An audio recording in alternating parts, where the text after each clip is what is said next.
Every single morning you stand at that mirror, and something feels wrong. The cut looked perfect in the salon chair.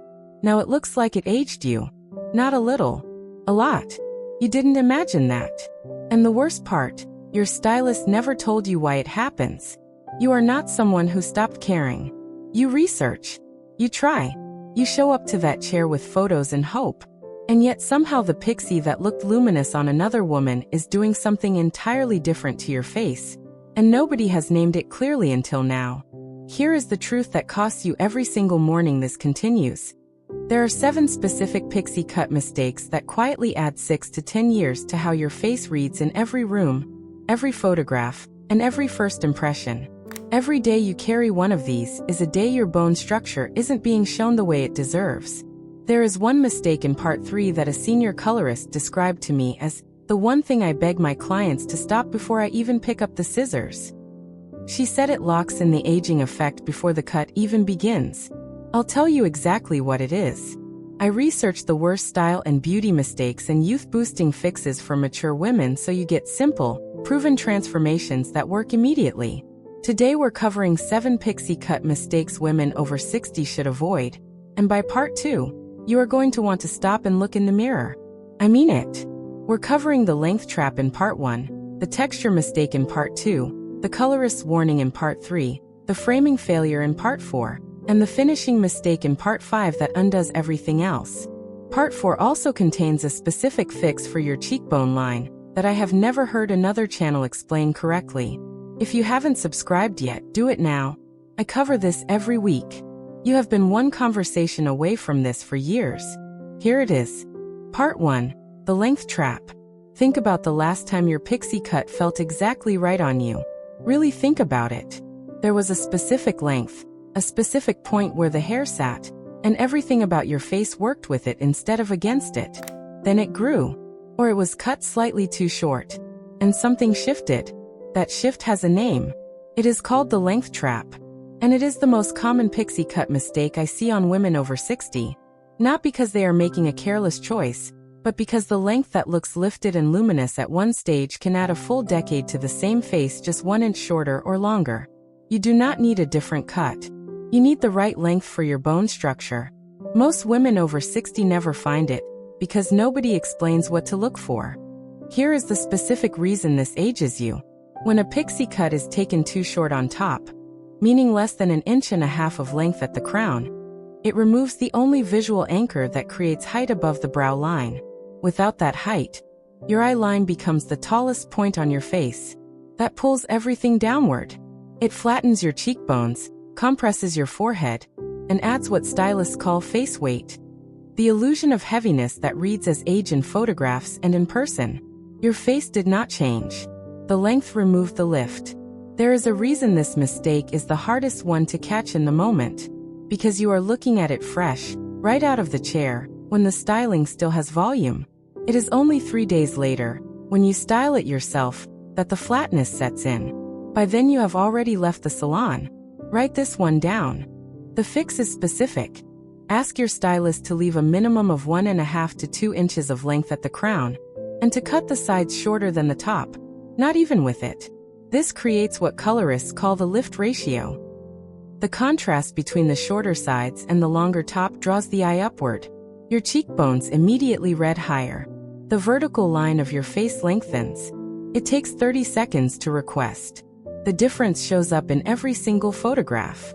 If you are still getting a cut where the sides and the top are trimmed to the same length, swap it for a graduated top length approach. Sides shorter, crown longer, with a soft tapered finish rather than a blunt edge at the sides. That one instruction changes how the entire face reads.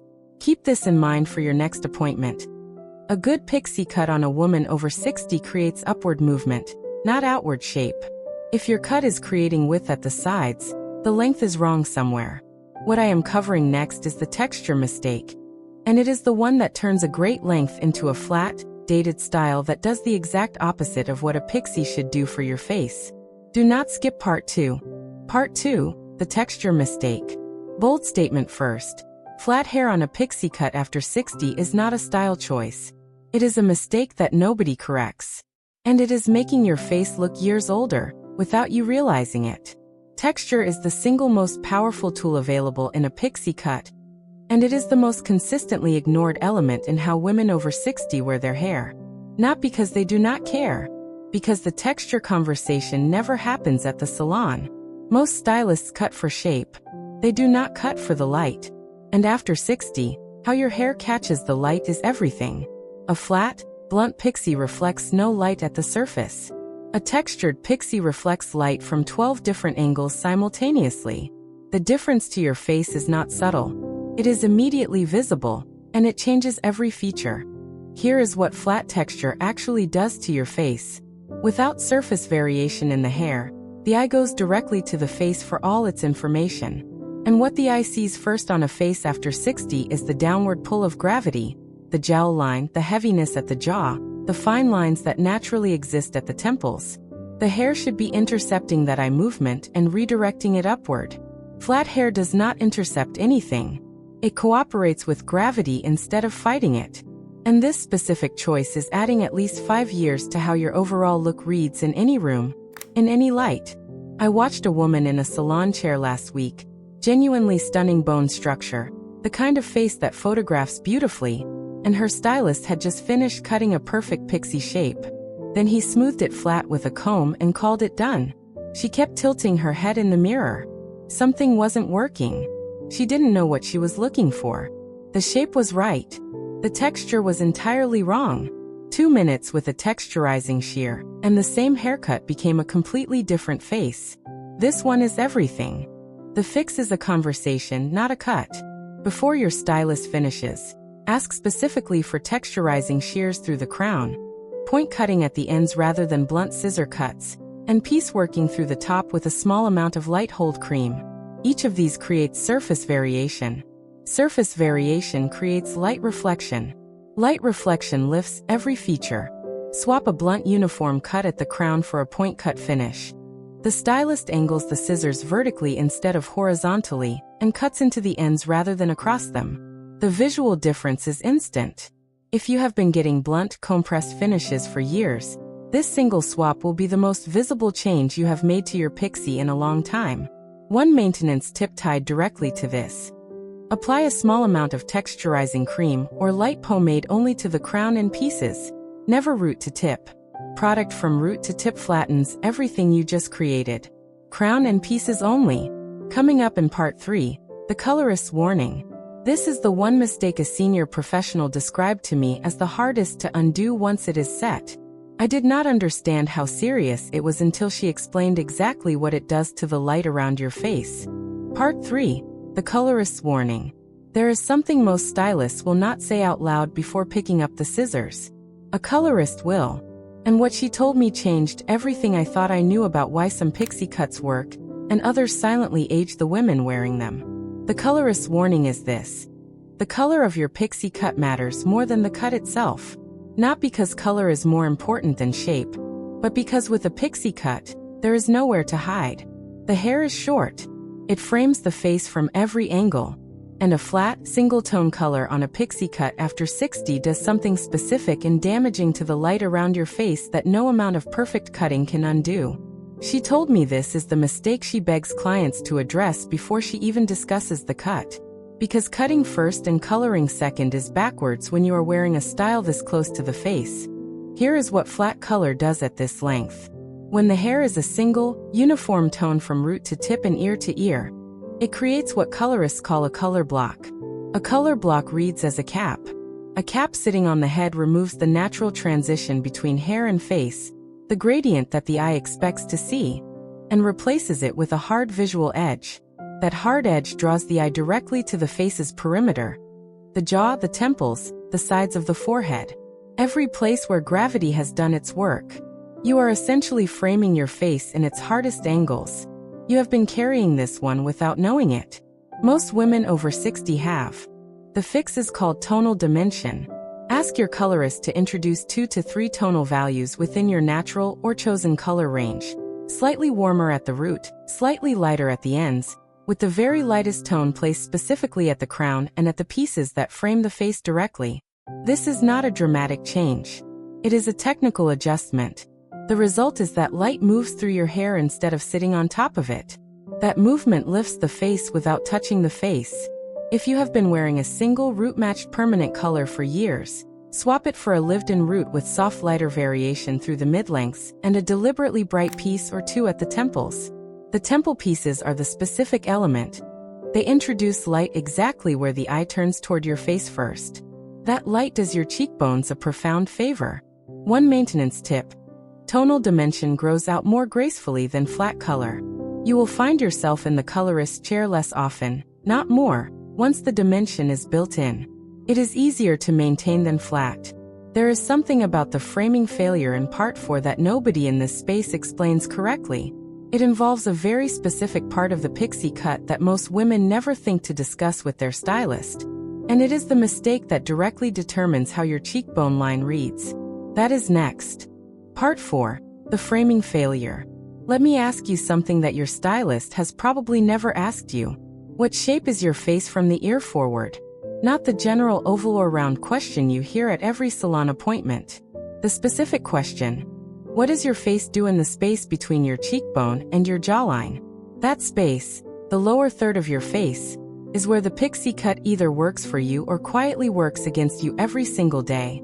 And the specific element of the cut that determines this is the piece of hair in front of the ear. The forward piece. The face frame. Most women over 60 either have no face frame at all, just a uniform tapered finish all the way to the ear, or they have a face frame that is the wrong length, the wrong weight, or the wrong direction. Both versions create the framing failure. And this specific failure is directly flattening your cheekbones in every photograph you have taken in the last several years. Here is the specific aging mechanism. The cheekbone is the highest point of the face. The jaw is the lowest. The eye naturally traces the line between them. And whatever is placed along that line determines whether the cheekbone reads as prominent or recessive. A clean ear with no face frame piece gives the eye an uninterrupted line from temple to jaw. That line always reads downward. A soft forward piece placed just in front of the ear at cheekbone height gives the eye a horizontal interruption. That interruption reads as width at the cheekbone and creates the visual lift that makes the whole face appear more youthful. One small piece of hair. That is genuinely all it takes. Honestly, this is the fix I wish someone had told me about years ago. It sounds so small and it does so much. The fix requires one specific instruction to your stylist. Leave a soft forward piece in front of the ear, cut to land at the top of the cheekbone, and angle it toward the cheek. Those exact words.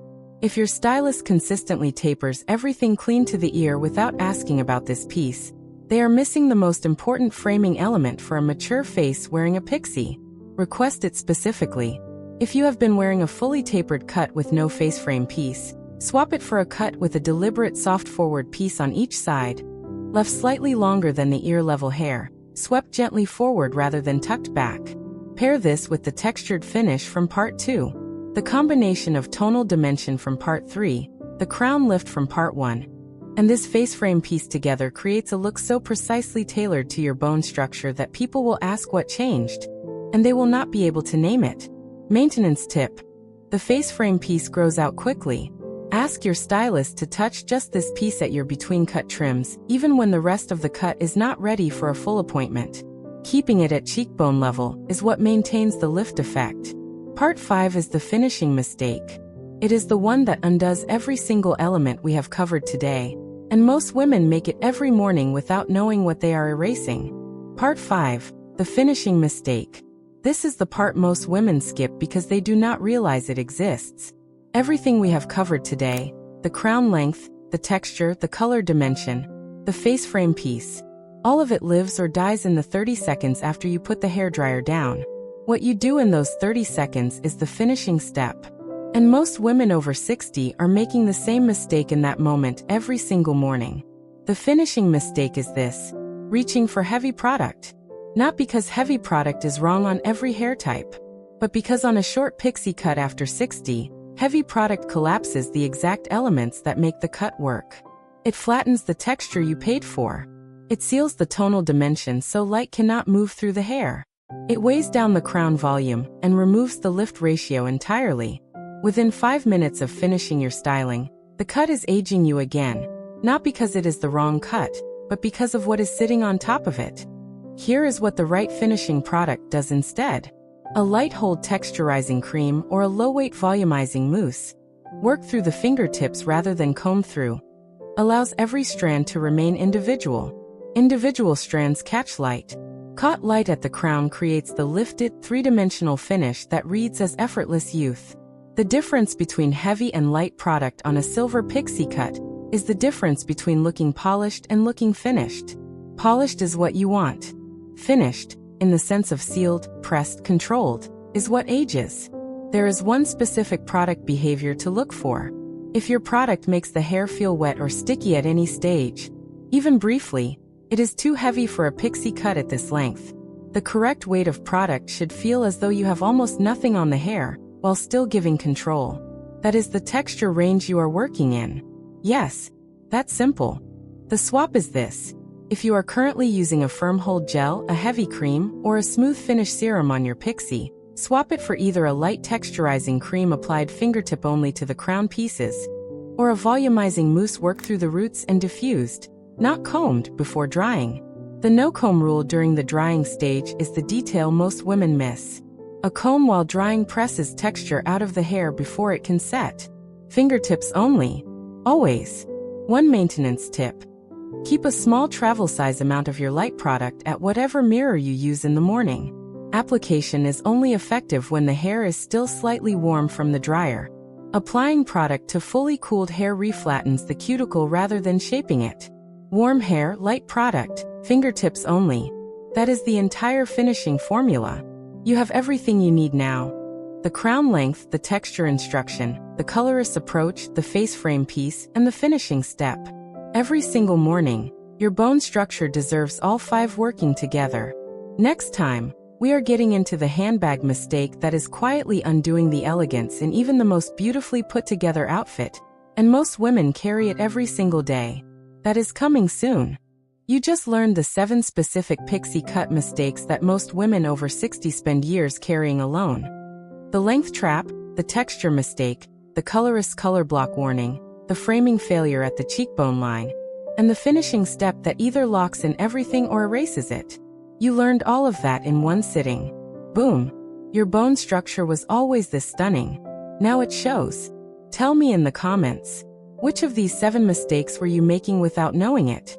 Was it the flat color? The no face frame finish? I read every single one.